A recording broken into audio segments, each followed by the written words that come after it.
So hey everybody, this is Vihang. Welcome to Tech Vihang. So today we are going to cover a topic about how to take out the average of numbers. So let's get started. So I'm using Excel. Then so for taking out average, first you have to use is equal to sign. Then you have to type average. I'll select. Then bracket open.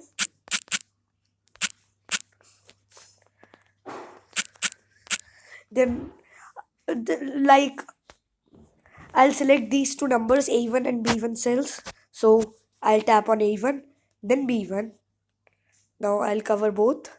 Then they are selected here, then enter. So the average of A1 and B1, which is 23 and 34, it is coming 28.5.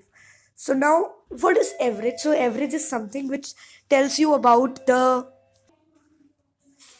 it tells us about the average of something. Like if I'll take an example, John and Alan has scored 30 and 34 marks in English. Okay, so now what is the average marks they have scored? Yeah, so to take out the average, so this, for this thing you have to use average to take out the average what is it is coming. So thank you for watching my video, guys. Do subscribe my channel and like my video and comment for the next topic. Thank you.